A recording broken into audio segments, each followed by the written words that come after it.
Your team isn't listening to your words about work-life balance. They're watching what time you send emails, noticing when you skip lunch, reading the subtext of every no rush message you send at 10 p.m. And they're learning that boundaries are for other people, not for leaders.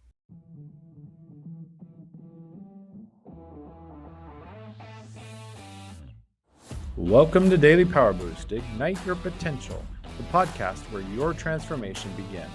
I'm Sean Michael, and each day I'll bring you quick, impactful insights and action steps to fuel your personal and professional growth.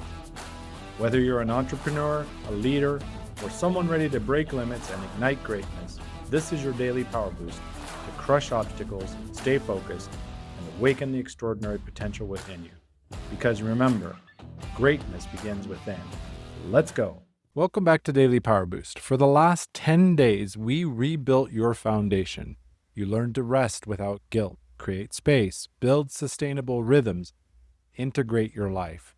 Now we're shifting focus. Because if you lead people, whether it's a team, a business, a family, a community, the work you just did for yourself, it doesn't stop with you. Your team is watching how you lead yourself, and they're learning what's actually acceptable, not from the handbook, but from your habits. A mentor of mine once told me about a mistake that changed how he led forever. He was leading a team through a busy season.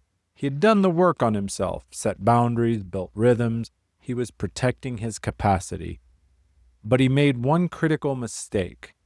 He protected his capacity, but forgot to protect theirs. He'd send messages at 9 p.m. and add, "No rush, whenever you get to this."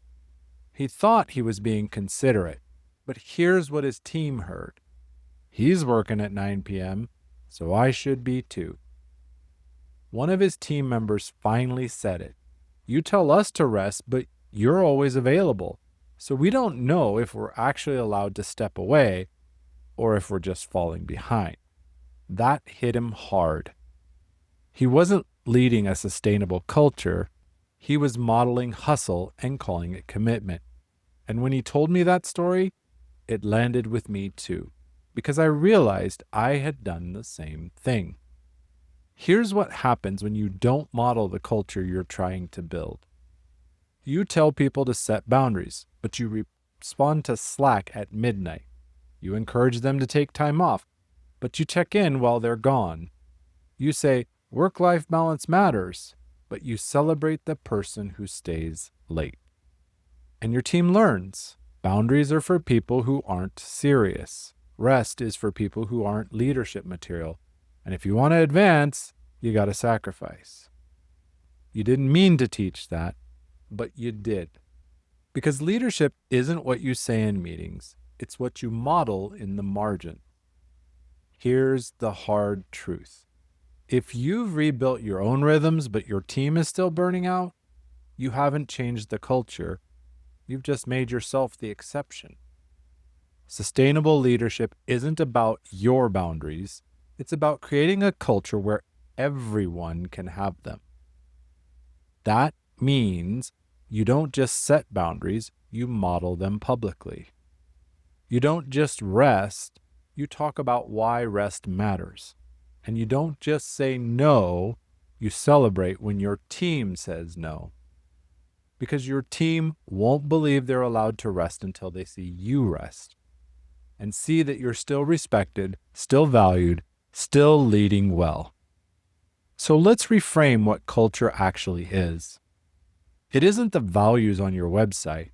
It's the behavior you reward when no one's watching.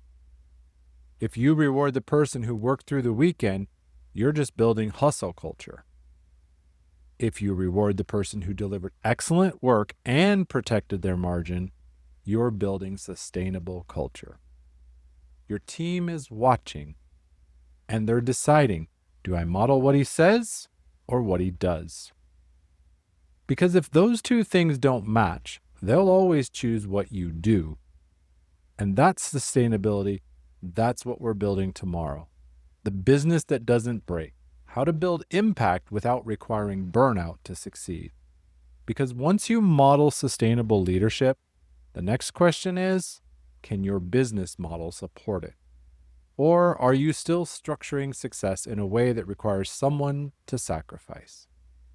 But first, let me land today. Here's your culture you create practice. Look at your last week of communication with your team. What times were you sending messages? What did you celebrate or acknowledge? When someone set a boundary, how did you respond? Now ask yourself, if my team modeled my behavior exactly, would I be proud of the culture that creates? If the answer is no, that's not a failure, that's clarity. And clarity is the first step toward leading the culture you actually want to build. The most dangerous leaders aren't the ones who burn out. They're the ones who recover and then go back to leading in a way that burns everyone else out. So, if you've done the work on yourself, now extend that work to the people you lead. Model rest, celebrate boundaries, reward sustainability. Because the culture you create isn't just about productivity. It's about whether the people you lead can stay human while they work. And that starts with you showing them it's possible. This was the culture you create, leading teams without burning them out. Tomorrow, the business that doesn't break. How to build impact without requiring burnout to succeed. Because sustainable leadership requires sustainable systems. And most businesses are still built for hustle. With strength and heart, I'm Sean Michael. Stay close.